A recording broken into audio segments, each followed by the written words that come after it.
श्री शिवाय नमस्तुभ्यं. ओम पार्वती पतये नमः. नमस्कार मित्रांनो, आपले माझ्या चॅनलवर स्वागत आहे. आज आपण पाहणार आहोत हरतालिकेची व्रतकथा. हरतालिकेची पूजा ही हरतालिकेची कथा ऐकल्याशिवाय पूर्ण होत नाही. हरतालिकेची पूजा विधी, मुहूर्त, दिनांक, त्याचे उपाय आपण मागील व्हिडिओमध्ये पाहिले आहेत. जर तुम्ही ती व्हिडिओ पाहिली नसेल तर माझ्या चॅनलवर जाऊन ती व्हिडिओ नक्की पहा.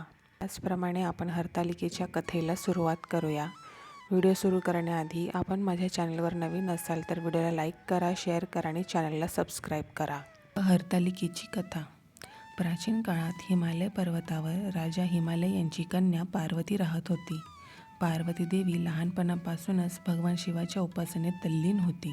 तिने आपल्या बाल्यावस्थेपासूनच भगवान शिवाला पती म्हणून मिळवण्यासाठी कठोर तपश्चर्या केली होती. तिने अनेक वर्षे पाणी, अन्न आणि झोप न घेता भगवान शिवासाठी कठोर तप केले होते. राजा हिमालयाने पार्वतीच्या लग्नाची चर्चा नारद मुनींसोबत केली.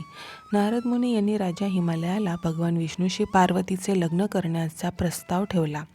राजा हिमालयाने याला होकार दिला, परंतु देवी पार्वतीला हे मान्य नव्हते, कारण ती भगवान शिवालाच पती म्हणून मिळवण्यासाठी तपश्चर्या करत होती. तेव्हा पार्वतीला हे समजले की तिच्या पित्याने तिचे लग्न भगवान विष्णूसोबत ठरवले आहे. तेव्हा ती अत्यंत चिंतेत पडली. तिच्या मनात याचा विरोध करण्याची इच्छा होती, परंतु ती आपल्या पित्याचा आदर करत होती. त्यामुळे तिने आपली सखी हरतालिका हिच्या मदतीने घनदाट अरण्यात जाऊन तपश्चर्या करण्याचा निर्णय घेतला. सखीच्या मदतीने पार्वतीने गुप्तपणे घर सोडले आणि घनदाट जंगलात जाऊन एका गुहेत शिवाची तपश्चर्या करू लागली. तिने अन्न पाणी न घेताच कठोर उपवास केला आणि भगवान शिवाला प्रसन्न करण्यासाठी अखंड तप केले.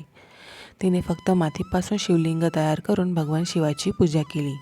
पार्वतीची कठोर तपस्या आणि श्रद्धेमुळे भगवान शिव प्रसन्न झाले आणि तिच्या समोर प्रकट झाले.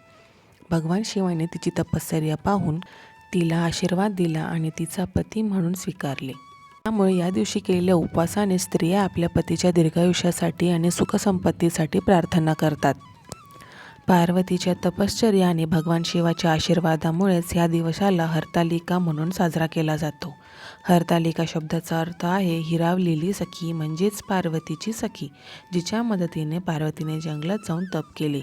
या दिवसाच्या पूजेचे आणि उपवासाचे अत्यंत महत्त्व आहे, कारण या व्रताच्या माध्यमातून स्त्रिया आपल्या वैवाहिक जीवनातील सर्व अडचणी दूर करू शकतात आणि आपल्या पतीच्या दीर्घायुष्यासाठी भगवान शिवाचा आशीर्वाद प्राप्त करू शकतात. तर ही होती हरतालिकेची कथा. व्हिडिओ पाहण्यासाठी धन्यवाद.